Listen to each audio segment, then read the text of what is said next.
Despertando a consciência. Mais uma vez, estamos aqui com vocês, meus amigos, na esperança de podermos trabalhar juntos para despertar a nossa consciência, porque é natural que a gente tenha dificuldades de deixar a nossa consciência bem lúcida, porque nós estamos na carne, não é? Na vida encarnados, e a vida encarnada é uma tarefa difícil, porque as exigências naturais da matéria nos levam a, muitas das vezes, não atender o objetivo principal da nossa existência por aqui, que é cuidar da parte espiritual. Nós ainda estamos muito presos nas coisas materiais. É natural, isso faz parte do nosso processo, faz parte do nosso jeito de ser. Mas, gradativamente, vamos indo daqui a trancos e barrancos, cai, levanta, levanta e cai, vamos atendendo o objetivo principal, que é cuidar da nossa alma, cuidar do espírito. E o nosso canal, ele se preocupa em trabalhar com a questão da saúde, porque a saúde, na realidade, não tem nada a ver com doença. Eu volto a repetir isso porque há muitas perguntas que nos fazem com respeito a essa questão. Se doença é o contrário de saúde, se saúde é o contrário de doença, não, não é. A saúde é a harmonia da alma. Portanto, para ter saúde, saúde física, a gente precisa ter saúde no sentido amplo, no sentido global. Ou seja, a gente precisa ter saúde espiritual. Porque se a gente não tem saúde espiritual, a gente não consegue ter saúde física. A saúde física, ela é um corolário, não é, da saúde espiritual. Nós estamos aqui já com a Leia Brum, nossa querida companheira, colega de profissão médica. Estamos aqui também com nossa confreira, muito querida, Maria das Graças Cunha, aqui de Mendes, não é? E nós estamos aqui. Aqui tem uma pessoa fazendo pergunta aqui. Rosa Maria, fui diagnosticada com, né? Com aplicar espiritualidade. Isso vai ser respondido. Nós vamos fazer uma live aqui só para responder perguntas. Aliás, já tem uma série de perguntas aí que estão sendo guardadas nós temos um e-mail só para receber perguntas. Eu estou esperando juntar uma quantidade boa para a gente responder. Mas, à medida que a gente for trabalhando hoje aqui, a gente já vai, de certa forma, minha querida irmã, nós vamos responder a você, tá? Fica tranquilo aí que a gente vai responder. Mas daqui a pouquinho a gente vai falar desse assunto. Nós estamos estudando a parábola dos dois irmãos, que, como vocês sabem, é chamada de parábola do filho pródigo, né? Que não tem filho pródigo, o filho não é pródigo, na realidade, Jesus se aproveita da história que ele conta, porque a parábola é uma história, não é? Para lecionar a nós uma condição que é inerente à nossa posição de seres encarnados, de seres que estão em processo evolutivo, né? O nosso processo evolutivo é lento, é difícil, ele vai gradativamente sendo desenvolvido. E Jesus, já naquela época, mais de 2000 anos atrás, ele deu um caminho que só poderia ser entendido nos dias de hoje. E a gente está fazendo aqui uma leitura, não é? A gente está fazendo uma leitura aqui dessa parábola dos dois irmãos para entender a personalidade humana, porque o que Jesus estava pretendendo lecionar, pretendendo ensinar, era exatamente isso. Ele pretendia dar para nós a ideia de como que o ser humano se comporta. Aliás, já grandes estudiosos têm mostrado que a atitude do ser humano é sempre bilateral, quer dizer, tem dois lados, como tudo na vida, toda moeda, toda medalha tem dois lados, né? A frente, o verso, e o ser humano também, o ser humano tem sempre pelo menos dois, tem mais, mas tem pelo menos dois principais, que a gente começou aqui a tratar, aqui, que foi exatamente o ego, não é? E o self, quer dizer, a parte material, a parte da egóica, nós mostramos aqui a imagem da questão do primordial sentimento que temos que abrigar em nós, que é o amor, que é uma herança divina que nós herdamos do Pai Celestial. Quando lá na Bíblia está escrito assim, façamos o homem à nossa imagem e semelhança, não é fisicamente, não é... A segunda criação de Deus é lá no paraíso, lá no Éden, que ele vai esculpir do barro o Adão, né? Depois soprar na sua narina o sopro da vida, né? E aí Deus criou ali o homem, mas Deus já tinha criado o homem antes, lá no quinto dia da criação, né? Quando ele estava criando, ele tinha criado, ele falou isso, criamos, né? Na realidade não foi Deus, mas isso aí outro dia eu explico isso aí melhor.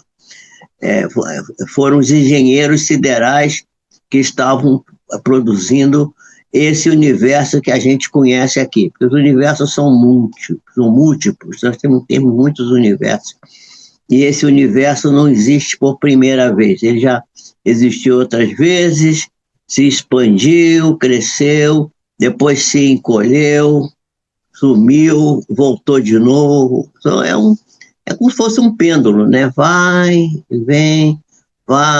vem, sempre passando pelo mesmo ponto. Isso é a ciência da sabedoria da vida. A gente vai, aos poucos, decodificando essa ideia que está embutida na ciência, na religião, na filosofia, em todos os campos do conhecimento. E a gente vai vendo que isso é uma constante, esse processo em pêndulo, né? Então, a gente tem a saúde e a doença, que a gente acha que são dois lados, que não são, já expliquei aqui, né? A doença é criada pelo homem, a saúde é a situação inerente, vamos dizer assim, básica da nossa própria formação. O nosso organismo é muito perfeito, tende sempre para o equilíbrio e para a saúde. O nosso corpo espiritual também, ele é um elemento de alta capacidade de regeneração, né? Agora mesmo tem alguns estudiosos dizendo que a gente comer 3 vezes por dia é uma coisa perigosa, porque a gente não dá tempo para o organismo se recuperar. A gente está sempre enfiando uma coisa para dentro e dando trabalho para o corpo, e ele não tem tempo de dar uma paradinha assim, respirar e recuperar as células, reajeitar as coisas, arrumar, como a gente faz na vida da gente. De vez em quando a gente para tudo, desmonta tudo, limpa, arruma, lava e higieniza, enfim, mais ou menos a mesma coisa. A natureza nos ensina isso. Nós então estamos estudando E vamos aprender hoje, por exemplo, vamos aprender várias coisas. Uma dessas coisas que vamos aprender hoje é aquilo que se chama, em psicologia, chama-se projeção, né? Já está aqui a Eleni também, né? Está aqui também a Leila Magalhães, né? Está aqui a Elane Santana. Opa, muito bom. Boa noite para todos vocês, sejam todos muito bem-vindos. Hoje eu estou de óculos, porque eu preciso usar óculos, mas eu, como enxergo bem sem óculos, não costumo usar óculos. Mas hoje eu senti meu olho, eu usei muito o olho hoje, e o olho estava ardendo, principalmente o olho esquerdo, onde eu tenho onde eu fiz uma cirurgia. Começou a arder, me deu um mal-estar muito grande, aí eu achei que botando o óculos ia melhorar. O óculos, às vezes eu fico atrapalhado com o óculos me atrapalha. Mas vamos lá, vamos tentar ver se eu consigo.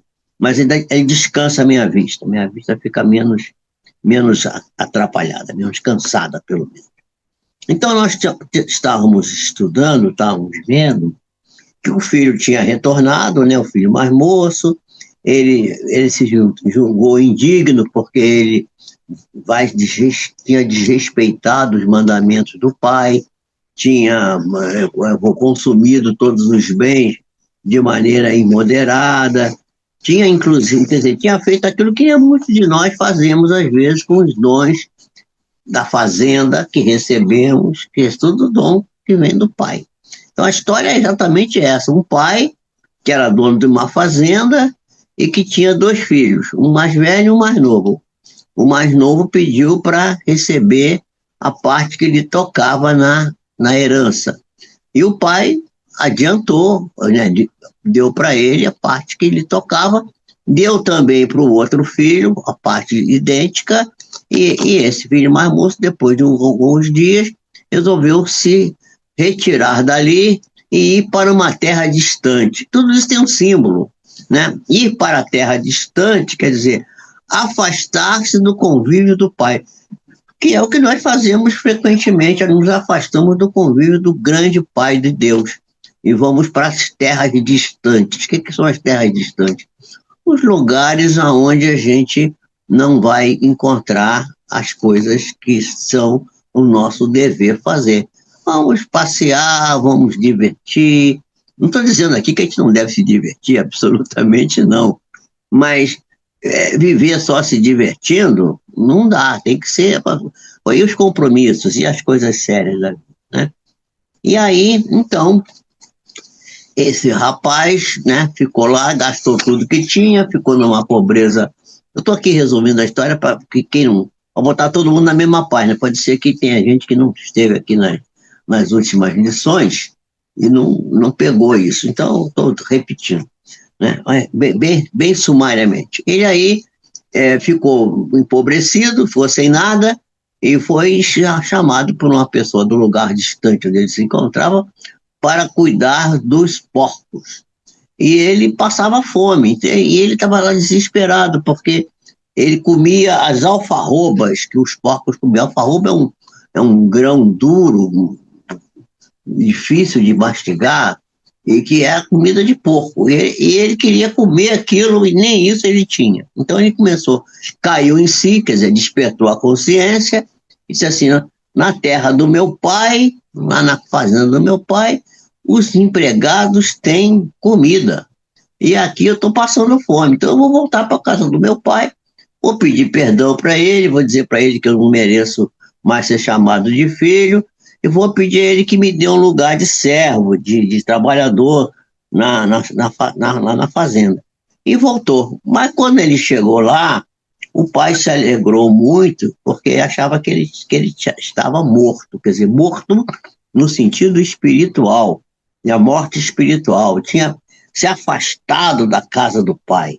E agora tinha revivido, porque estava decidido a retornar à casa do pai e pedir ao pai que o colocasse de empregado. O pai, evidentemente, não aceita, né? Diz a ele: não, vamos tratar você como filho, você é meu filho.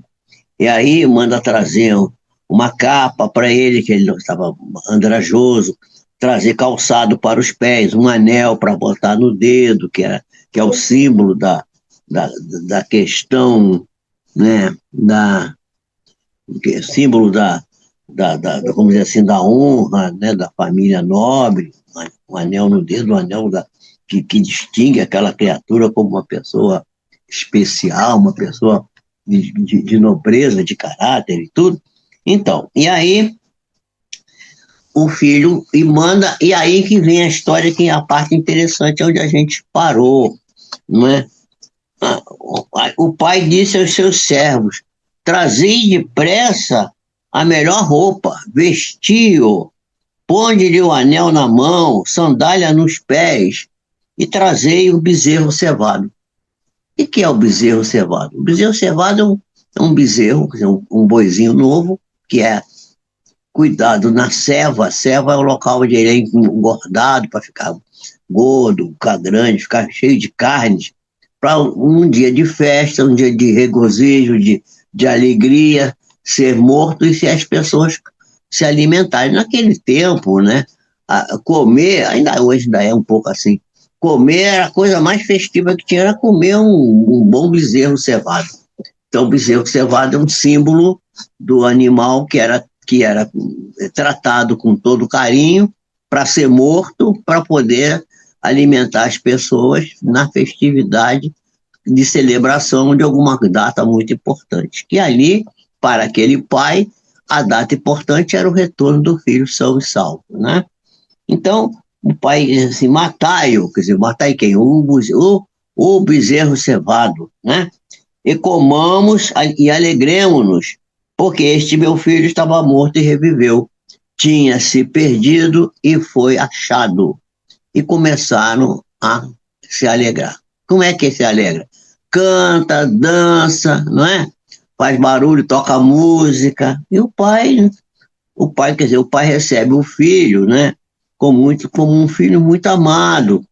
E Jesus, quando conta isso na parábola, ele lembra da condição que temos de filhos de Deus, que somos em qualquer circunstância, não importa. Mesmo quando nós praticamos indignidades, nunca vamos perder a paternidade divina. Podemos nos afastar para a terra distante, ficarmos longe, mas ele, o Pai, nunca, nunca se afasta de nós e ficará sempre, eternamente, aguardando pelo nosso retorno. Isso é uma coisa muito linda, maravilhosa, que Jesus quer transmitir para nós, para nos dar sustentação, seja lá que momento for, em que situação for. Isso é muito, muito, muito, muito maravilhoso, uma coisa extremamente interessante, né? Então, a gente fazendo uma observação profunda, né? Uma observação profunda da gênese da doença, a gente observando como que as doenças aparecem no espírito, porque o espírito é imortal, o espírito não morre.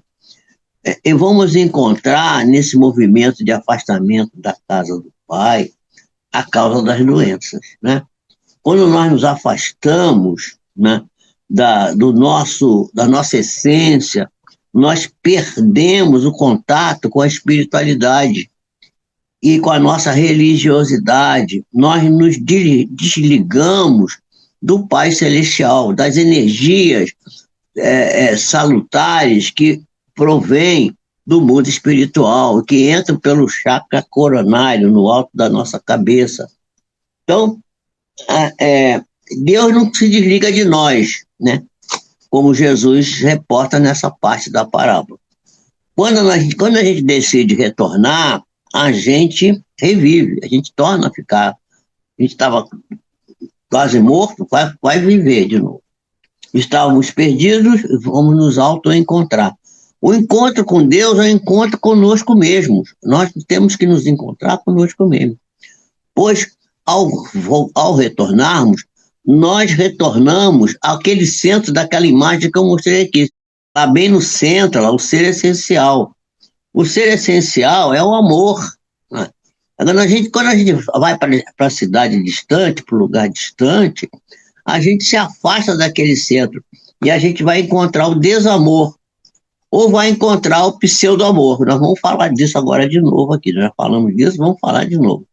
Então você tem duas condições. Você tem a condição de você estar no amor, na espiritualidade, na casa do Pai, em comunhão com Deus, né? Quer dizer, o ser essencial que somos, está vinculado ao amor divino, ou a gente pode caminhar para o desamor ou para o pseudo-amor. E nós vamos falar sobre isso agora aqui, né? Daqui a pouquinho a gente vai falar disso. Então, quando a gente decide voltar, a gente revive. Estávamos perdidos, vamos se auto-encontrar. Quer dizer, na realidade, o encontro com Deus é o encontro consigo mesmo, porque Deus está em nós, né? E como filho de Deus que somos, somos também herdeiros do universo, né? Por isso que o pai ficou extremamente alegre, oferecendo novamente para o filho tudo de bom que tinha, porque agora o filho tinha se reencontrado. Pode tirar a imagem agora, cara. Volta para mim aqui. Então, ao retornarmos à casa, né, a nossa espiritualidade, para viver a nossa religiosidade, nós voltamos a fluir, a receber o fluxo do amor divino. Porque o fluxo do amor divino nunca para de chegar até nós. Mas nem sempre nós estamos em condição de sentir esse fluxo divino. Voltamos a experimentar aquilo que a gente chama de saúde global, saúde espiritual, equilíbrio da alma, e que é a nossa real destinação, que é a saúde. E vamos então nos libertar da doença. É assim que Deus nos trata, oferecendo sempre os recursos necessários para que a gente possa crescer, para que a gente possa evoluir, mesmo quando desperdiçamos esses valores que são dados por Ele a nós. A partir do momento que demonstramos uma humildade verdadeira e arrependimento dos erros que cometemos. Nós estamos sempre cometendo algum equívoco, algum erro, isso é normal, né?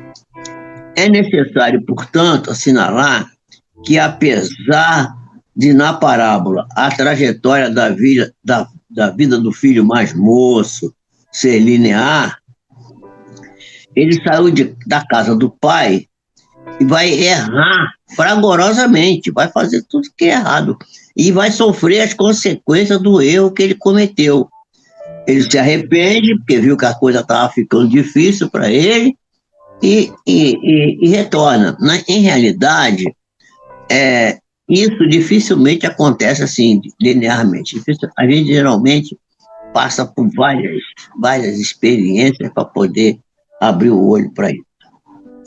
Bom, e aí a gente vai ver que muitas vezes passamos por encarnações, várias encarnações, né? Errando, até que a ficha cai, a consciência desperta e a gente cai em si e volta para o caminho certo, né? É preciso que a gente se arrependa verdadeiramente e passe, então, a utilizar as existências que Deus nos oferece para retornar à casa do Pai e exercitar esse amor, o amor divino, o amor que é realmente a essência da vida nossa, é o amor. Uma coisa é certa, né? O filho mais moço, tal, chamado de filho pródigo, cedo ou tarde vai retornar para a casa do pai, né? Volta a vivenciar a sua própria espiritualidade, e isso é uma nós tínhamos parado aqui, então agora vamos daqui para frente. Lembrar, na parábola vai dizer assim logo a seguir: e o seu filho mais velho, quer dizer, o outro filho, a história é a história dos dois irmãos, dois filhos, né? O filho mais velho, que estava no campo, quando veio, chegou perto de casa, ouviu a música, ouviu a dança, né? E ficou ali parado lá de fora, ficou ali ouvindo. essa parte da parábola quase sempre é ignorada, as pessoas não dão atenção, não dão atenção. Fico preocupado só com o filho mais moço, que foi o que saiu e gastou dinheiro com as prostitutas e tal, dilapidou os bens, só fica preocupado com essa parte, né? Tanto é que ela é mais conhecida, por isso que é chamada de parábola do filho pródigo, né? E não como Jesus propôs na sua época, que era a parábola dos dois filhos, ou parábola dos dois irmãos. Vamos lembrar que quase sempre o filho que erra, aquele que é o que comete os enganos, se arrepende e volta ao convívio do pai. E esquecemos do filho mais velho, que estava ali também, né? Por perto. Né? E esse filho, se a gente fizer a exegese, né? Exegese é a palavra que a gente usa para decodificar as palavras evangélicas, as palavras bíblicas, né? Exegese. Né? O exegeta é aquele sujeito que estuda as questões que estão na Bíblia. Né? Então, se a gente fizer essa exegese, a gente vai entender que esses símbolos que Jesus mostra, né? São colocados aqui para que a gente possa entender os conflitos humanos, os conflitos que existem em todos nós. Todos nós temos esses conflitos. Primeiramente, vemos que o filho mais velho estava no campo. E quando ele veio, ele não, a parábola diz assim, não diz que ele entrou em casa, ele chegou e ficou por fora de casa, perto, ficou ali por perto. É aquela história, muitos de nós temos esse comportamento também. Não entramos na casa do pai, ficamos meio ali por fora, vendo, assuntando, vamos ver, será que eu vou entrar, não vou entrar? Jesus nos chama a atenção para o fato de que o filho mais velho estava no campo e que ele ficou só perto de casa. Né? O fato dele estar no campo, ele não está em casa, mas estava perto da casa do pai. A postura dele é de estar perto, não é de estar em comunhão com o pai, né? E não estava dentro da casa, não estava em comunhão com esse pai. O pai aqui é Deus, né? Não estava em comunhão com Deus. Ele se movimenta naquela condição da imagem que a gente acabou de ver aqui, do pseudo-amor, que não é amor. Não é amor, é uma máscara do ego, uma máscara, é um amor mascarado. Pseudo-amor está perto do amor, mas não está no amor. Não é o amor, pois oculta sempre o desamor. É um desamor escondido, disfarçado. Né? Então chamou um dos servos, esse filho mais velho, chegou e perguntou o que era aquilo, o que é isso aí, essa festa, esse barulho, E aí ele continua na mesma postura, por perto, sem querer entrar na casa. Depois vocês vão ver aqui que o pai ficou instando ele, chamando ele, entra, meu filho, vem. Ele não, peraí, eu quero saber, quero ver, né? Ele reluta em entrar na casa do pai, ele reluta em entrar em comunhão com o pai. E ele disse assim, meu filho, veio teu irmão. Não, o servo, né, falou, pois é, veio teu irmão, e teu pai mandou matar o bezerro cevado, porque recebeu o seu irmão são e salvo. O servo dá importância à notícia do retorno do irmão são e salvo, quer dizer, com vida, né? Cheio de vontade de melhorar, de progredir. Mas aí, o filho mais velho, quando ouviu isso, ficou indignado e não queria entrar. E saindo, o pai foi lá para fora e estava pedindo a ele, meu filho, entra. Fica explícito aqui o desagrado desse filho mais velho com aquilo que estava acontecendo ali, né? Ele se revolta com o que está ocorrendo e torna explícito o seu distanciamento da casa do pai, né? Apesar de estar ali por perto. Ele não quer entrar na casa do pai, né? Não quer entrar.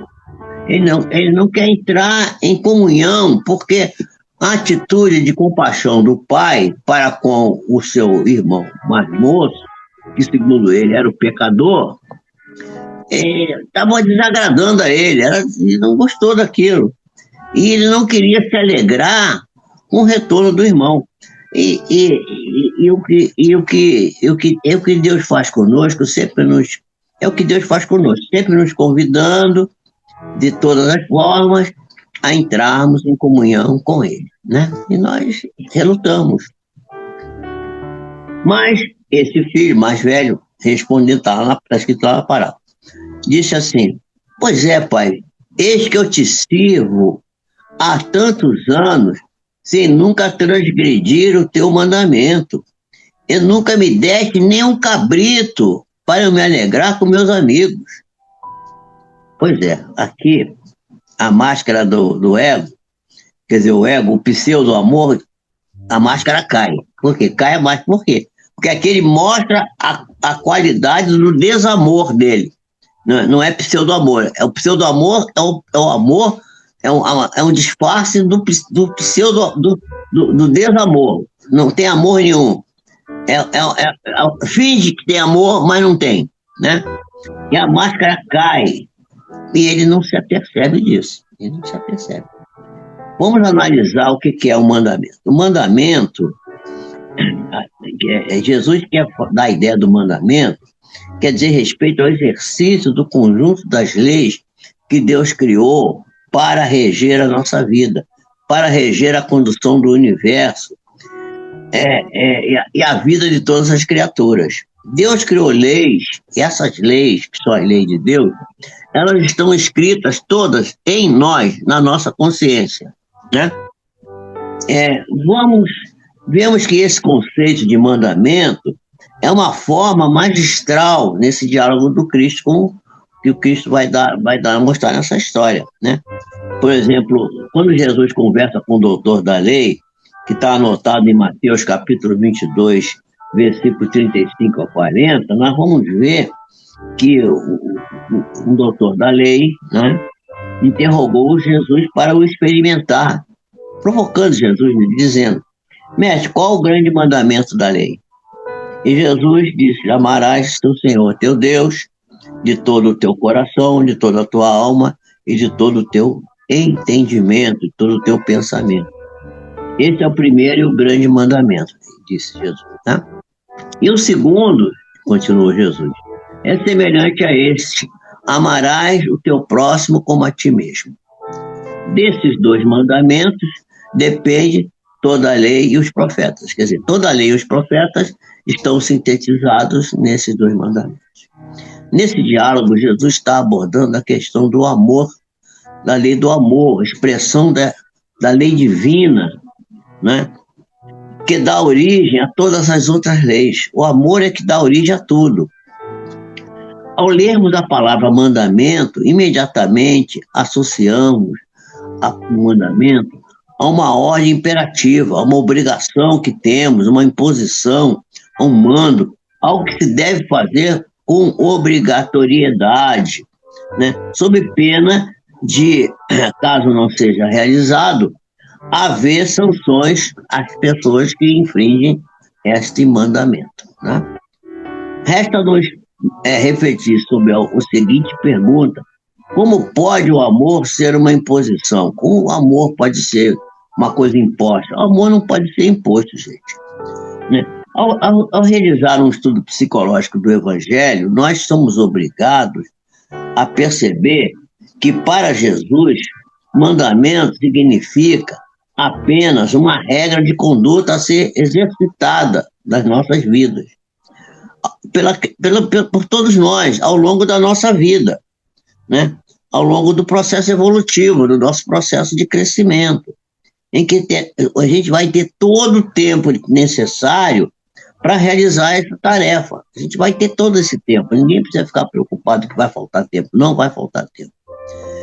E ninguém evolui se forçando, é obrigado a fazer, não existe isso, gente. É tudo natural, a natureza é tranquila, é suave, né?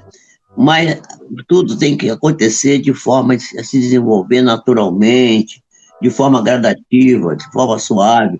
Jesus mesmo vai falar lá em Mateus, capítulo 11, versículo 28 a 30, né? Meu jugo é suave, né?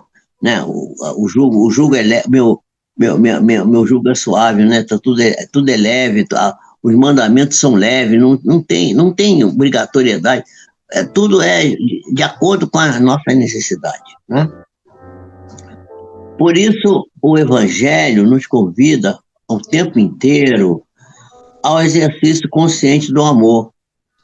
E não amar por obrigação. Amar por obrigação não é amor, né? Pois isso cria apenas hipocrisia, né?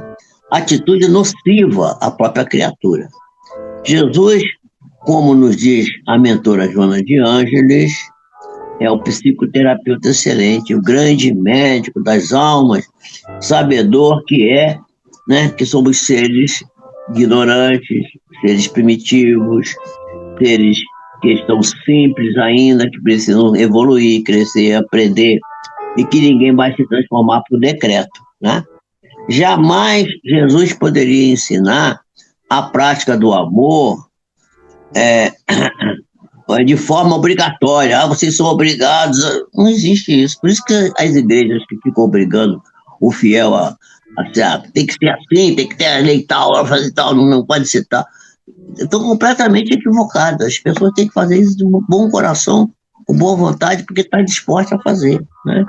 Ao contrário, o convite de Jesus é repleto de doçura, de suavidade, e nunca há algo a ser feito por coação, por coerção, por imposição, não existe isso. E por isso que o conjunto de mandamentos divinos não é algo que sigamos a partir de uma regra que esteja fora de nós, né? A regra tem que estar dentro de nós. Nós só vamos viver o Evangelho de fato quando a gente não precisar ler o livro mais, quando o Evangelho estiver nos nossos atos, nos nossos corações, nas nossas palavras, nos nossos pensamentos, nas nossas atitudes. Aí nós estaremos, de fato, sendo verdadeiros cristãos. Vai demorar, não é assim fácil não. Jesus não diz respeito, que o Pai, sim, ele não fala que você tem que respeitar o Pai, não. Ele diz assim, cada um de nós tem que vivenciar o desejo de querer bem ao Pai do seu próprio mote, do seu próprio interesse, da sua própria ação. Essa ressalva é importante para que entendamos que o comportamento mascarado do filho mais velho, apontado por Jesus, né?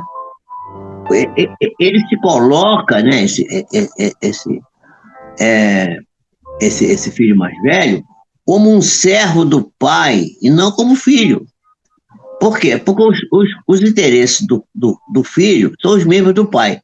E o do servo, não. O do servo é só receber o salário, receber o afago do chefe, né? Só isso. E por isso que ele faz as coisas por obrigação. Por isso que diz assim, eu nunca transgredi o teu mandamento. Ué, como um servo. O servo é que faz isso. E não foi por escolha, ele não escolheu isso, né? Como um filho que seja consoante, como diz Jesus em João. Ora, o servo é aquele que não fica para sempre na casa. Entra, mas tem que sair, não pode ficar. E o filho? O filho é aquele que pode entrar e sair a hora que quiser, né? Isso também está escrito. Ao você colocar como servo esse filho mais velho, ele fica aguardando a remuneração. O que é a remuneração? O interesse dele são diversos dos interesses do pai. Quer servir a dois senhores, a Deus e quer servir a si próprio, né? Fato que é impossível, porque o próprio Jesus disse lá em Mateus, no capítulo 6, versículo 24, que ninguém pode servir a dois senhores, porque vai odiar um e vai amar o outro. Vai odiar um e vai amar o outro. A gente não pode servir a Deus e ao mundo, ao Deus e as coisas do mundo. Deus é mamon, não pode.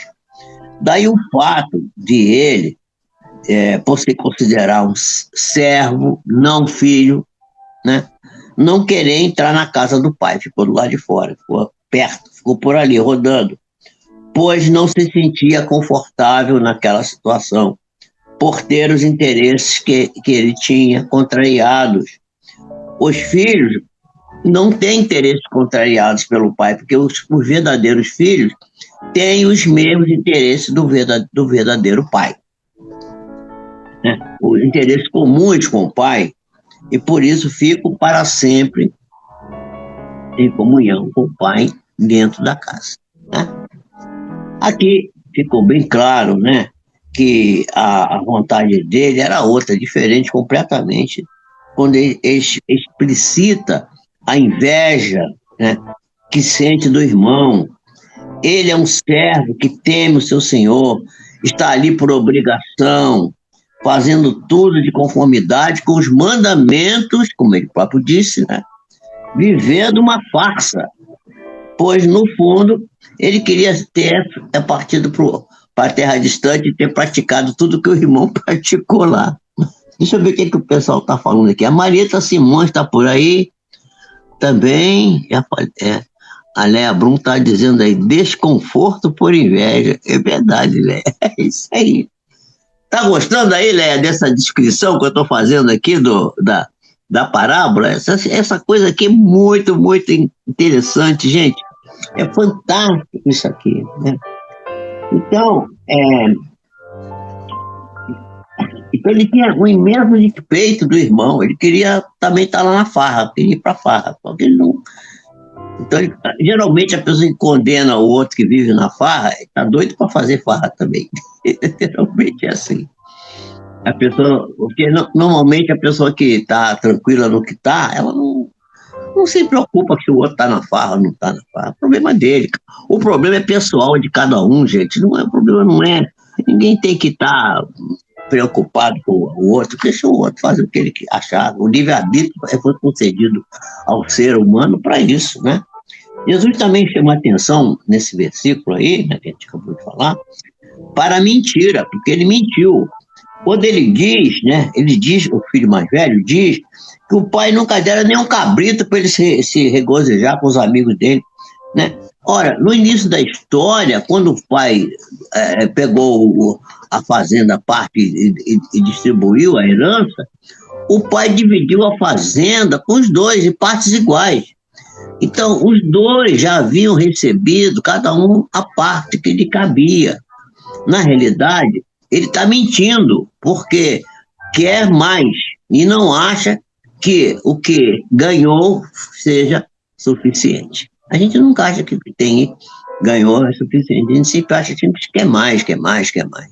As pessoas não tem medida, né? As pessoas não têm dimensionamento das coisas, né? Por exemplo, a questão do dinheiro. O dinheiro é como se fosse um rio. Você começa a querer beber a água toda do rio, você vai se afogar. Você vai lá no rio, né? Pega a pouca d'água que você precisa, bebe.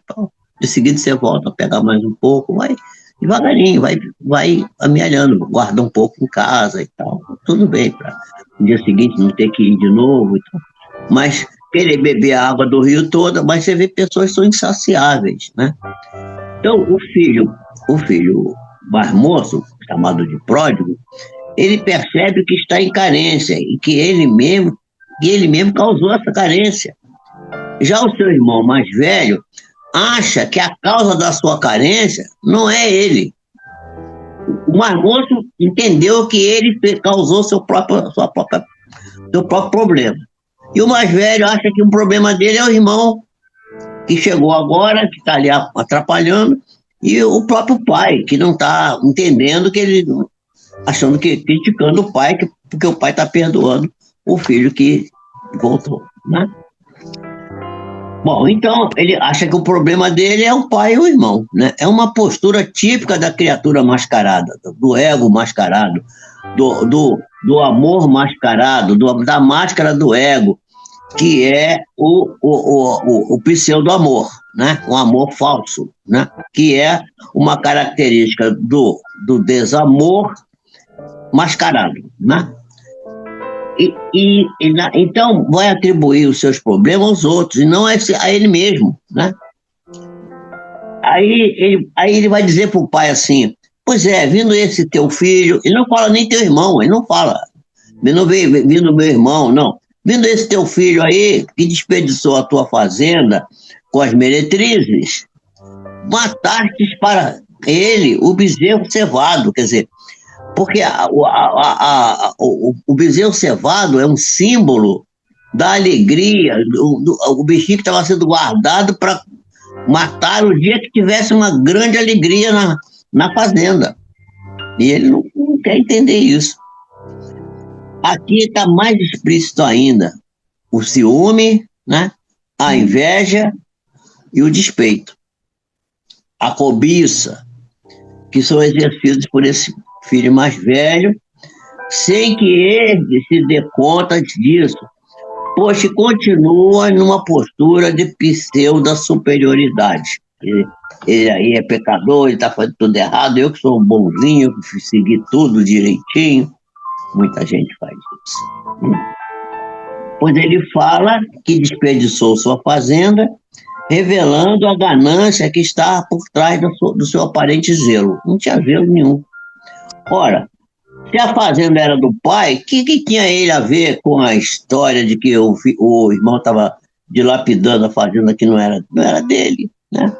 Vimos que no início ele também havia recebido a sua parte. Na realidade, trata-se de pura cobiça, pois o pai recebera seu irmão de braços abertos novamente e estava lhe oferecendo outros bens.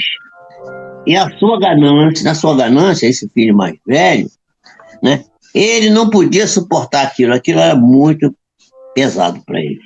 No fundo, ele queria que o irmão fosse abandonado pelo pai, fosse banido da fazenda, para poder depois herdar tudo sozinho, né? Para com os bens do pai. Ele queria, tomara que esse meu irmão suma aí, desapareça, que aí quando meu pai morrer, né? Tem aquela história do judeu, do rapaz rico, né?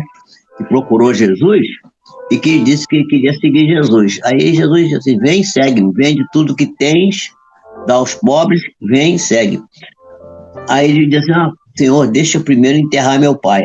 Aí ficou uma interpretação de que o pai estava morto, deitado em cima de uma mesa, que ele precisava botar o pai no caixão e enterrar no cemitério. Não é nada disso.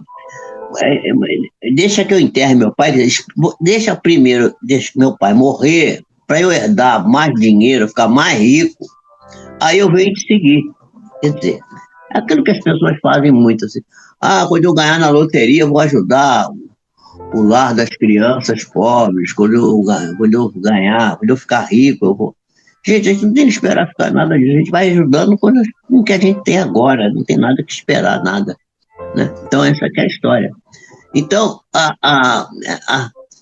o poder herdar os bens do pai, simbolizando as pessoas que se alegram em acreditar que irão para o céu, um céu de beatitude, vão ficar lá no céu tocando harpa, beatitude eterna, né? Porque cumpre as obrigações da religião, as obrigações puritanas da religião. Não pode fazer isso, não pode fazer aquilo, isso é proibido, não sei o que e tal, né? Enquanto que os pecadores, na cabeça deles lá, né, irão para o inferno, banidos do convívio com Deus para sempre. Porque o inferno para essa turma, o inferno é uma coisa eterna, entrou lá, não sai mais, né? Então essa que é a ideia, Jesus está mostrando isso aqui. Logo após ele fala que o pai ofereceu o bezerro cevado especial, ficando explícito o seu ciúme. Ele queria que o bezerro cevado fosse morto para ele celebrar com os amigos dele, não para o irmão que voltou. Nessa parte da parábola, a gente está enxergando, está vendo claramente que esse filho mais velho sofre muito, porque não percebe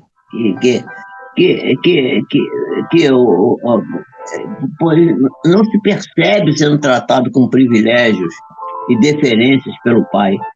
por ter servido durante todos. Ele achava que porque ele serviu o pai durante todos aqueles anos, ele tinha que receber homenagem, tinha que receber. Ele estava só enganando ali, esperando o pai morrer para resgatar o que ele achava que tinha direito, né?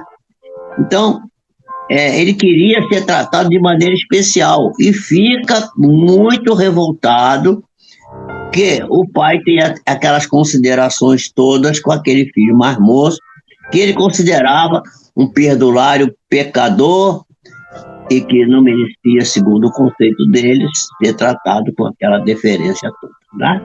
Pois é. Mas o pior é que ele não percebe que a causa do sofrimento pelo qual ele está passando está nele mesmo, né? Como o fez seu irmão mais novo, que entendeu que o que ele estava passando, a dificuldade, era pelo que ele próprio tinha feito, né? Então ele não tinha, o irmão mais moço despertou a consciência, e ele ainda, a consciência dele estava ainda obscurecida, não estava desperto. Ele acredita que o seu sofrimento é causado pelo pai e pelo seu irmão mais moço, que voltou. Voltou, me atrapalhou a vida. Aqui ocorre um fenômeno psicológico que a gente chama, eu disse que eu ia ensinar, projeção. O que é projeção? Ele projeta no outro, no irmão, né, a causa do seu sofrimento. E por isso que ele está despeitado. Porque ele não percebe que a causa está nele, gerada pela sua revolta e pelo seu orgulho ferido, a sua falta de humildade, né? Aqueles que cultivam a máscara do ego nesse nível, né, estão sempre focados no outro, não estão só preocupados com o que o outro está fazendo, o que o outro está tendo, o que o outro está ganhando, o que o outro está perdendo, o que o outro está fazendo errado, né? No que eles fazem ou deixam de fazer, acredito que somente eles sejam os cumpridores dos mandamentos divinos e, portanto, tem ele que ter os privilégios, né, as benesses, e os demais, aqueles que são os pecadores, né, devem ser punidos, banidos do reino. É o comportamento do fariseu, do farisaico, né, que é comum na época, que era comum na época de Jesus e que continua hoje ainda sendo exercido, né? E aí está lá a parábola dizendo assim, a gente vai parar aqui agora. E ele disse assim: filho, você sempre está comigo e todas as minhas coisas são tuas. Olha que coisa linda. Nós todos somos herdeiros do Pai Celestial. Tudo que Deus criou é nosso. Eu costumo brincar, dizer assim: você é uma pessoa rica, mas eu não sou o dono do mundo, mas sou filho do dono. Então, eu sou herdeiro, gente. Maravilha isso aqui. E ele disse: filho, tu estás comigo e todas as minhas coisas são tuas. Ah, que maravilha. Aqui Jesus deixa bem claro que o pai sentia-se junto ao filho, ao contrário do que ele pensava. E que todos os recursos do universo, todas as coisas que ele tinha criado, que eram próprias dele, encontravam sempre à sua disposição. As coisas estão sempre à nossa disposição para evoluirmos, mesmo quando não estamos percebendo isso. Tudo está nosso, nós temos direito a tudo que a gente quiser, desde que a gente saiba querer. Eu costumo dizer que as coisas boas da vida sempre caíram no meu colo. Eu sempre, quando eu desejo alguma coisa, eu peço a Deus, fico ali, procuro trabalhar. Vocês, quem quiser, pode maratonar aí depois no canal, ou lá no canal do ICEB, também, Instituto de Cultura Espírita do Brasil, uma série que eu fiz sobre os 4 verbos da felicidade, né? O querer, o poder, o dever e o esperar. É só isso, é só fazer isso, achar esses verbos, praticar e exercer. Depois, um dia eu faço aqui uma revisão disso aí para vocês, vocês vão ver que coisa fantástica é isso, né? A Ana Paula está aí também. Olá, Ana Paula, seja bem-vinda. Marieta, já falei com você, né, Marieta? Já falei com a Léa, com a Marieta. Pois é, minhas amigas, vocês estão apreciando isso que eu estou apresentando aqui? Eu espero que vocês estejam aprendendo alguma coisa aqui. Será que sim ou que não? O que que vocês acham? Faça um comentário aí, deixa aí um comentário, e depois eu vou ler todos os comentários, eu leio todos os comentários, né? Então, Deus sempre nos ama, é por isso que está conosco, independentemente de estarmos em comunhão com Ele ou não. Não importa. Mas pelo fato do filho estar perto da casa e não querer entrar, isso é, não querer entrar na comunhão por vontade própria, acreditando se está certo e o pai está errado, né? O seu processo de despertamento da consciência, né?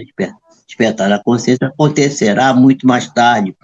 Vai demorar ainda mais do que do seu irmão mais novo, pois ele deve se perceber primeiro, sem máscara, né? Analisar, olhar para dentro de si.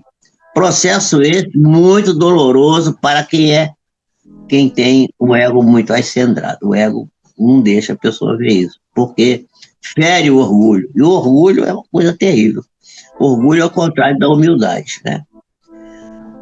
Quando a máscara cair totalmente, a queda da máscara cair completamente, ele vai acabar reconhecendo que existiam nele todos os defeitos ocultos pela máscara. A máscara esconde. E que o desamor está em si mesmo, ainda muito vivo.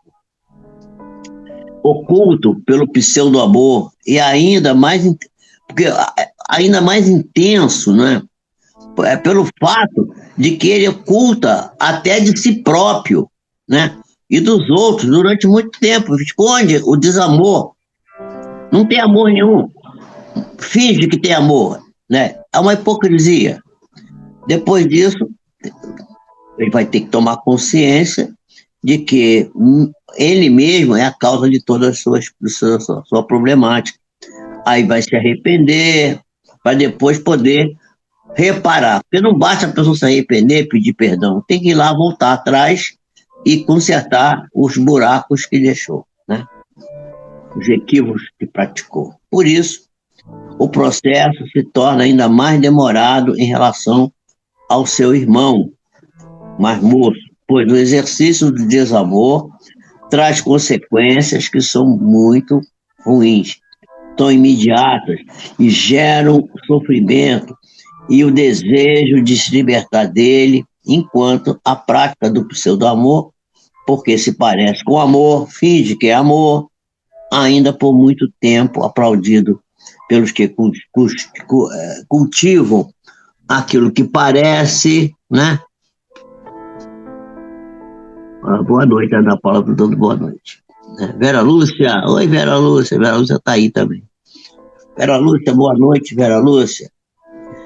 Então, essas pessoas que cultivam o parecer, né, em detrimento do ser, elas demoram mais tempo para perceber o equívoco que cometeram.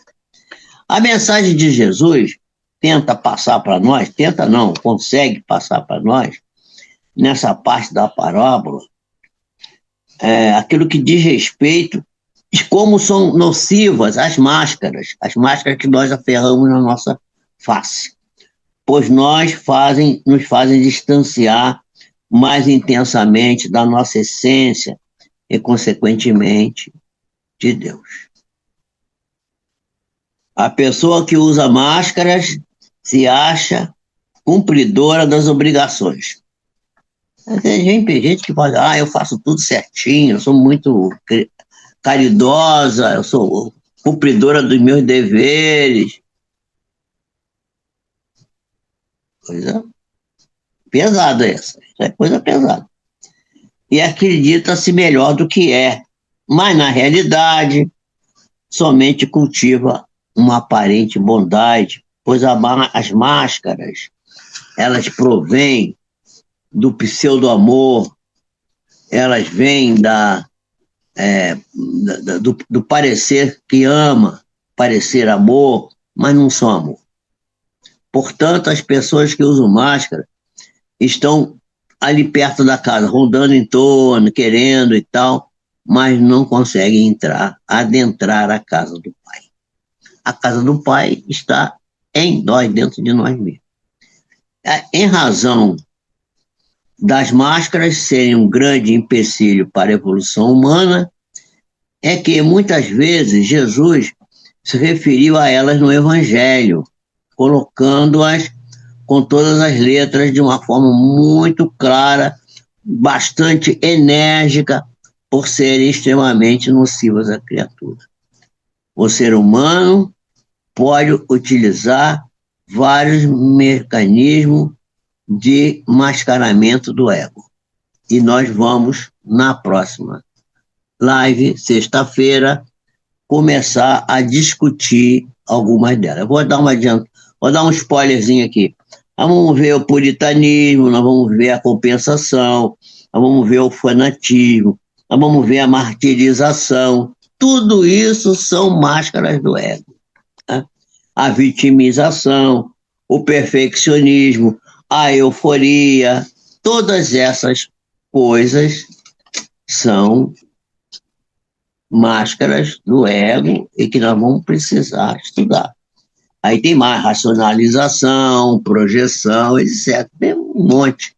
Nós vamos estudar cada uma dessas maneiras de manifestar o nosso pseudo-amor, as nossas máscaras do ego, porque isso é muito comum entre nós, todos nós temos isso. Jesus, quando faz essa descrição na parábola, ele está mostrando para nós que nós temos que prestar atenção nessas coisas, né?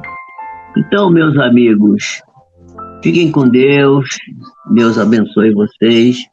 Espero vocês sexta-feira, parem com os outros para virem, porque nós vamos fechar essa questão aqui, vamos mostrar as máscaras do ego.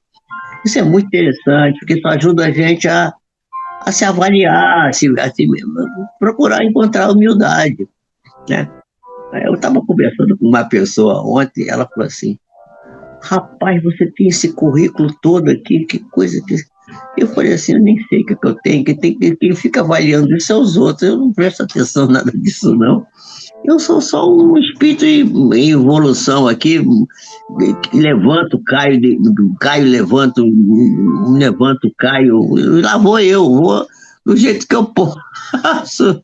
Eu estou aqui num jeito e dou muito boa noite para vocês e eu vou dizer uma coisa para vocês. E vocês me ajudam muito a encontrar o meu despertar da minha consciência, porque fazendo essas lives aqui, eu estou vendo cada coisa, e eu vou falar para vocês um negócio, hein? Vocês não se admirem não, mas eu fico assustado com as minhas falhas. Tem muita coisa para corrigir, gente. Eu acho que por isso que eu tô ainda muito ativo aqui, com essa idade toda, e eu acho que eu vou continuar um pouco, porque tá ruim para mim, eu tenho que melhorar muito, ainda tá difícil, tem muita coisa errada, muito orgulho, muita vaidade ainda, gente, nem sei, às vezes eu fico assustado, quando eu começo a analisar muito, mas é bom, a gente só vai melhorar se a gente analisar, se a gente buscar, encontrar onde está o pé de barro. Aí, onde tem pé de barro, vamos botar um pé de madeira, um pé de ferro, um pé de outra, tirar o barro fora. Vamos tentar arrumar, né? Jesus abençoe todos nós, nos dê força, coragem para as lutas e para o enfrentamento que temos das nossas próprias dificuldades. Fiquem com Deus. Deus abençoe vocês.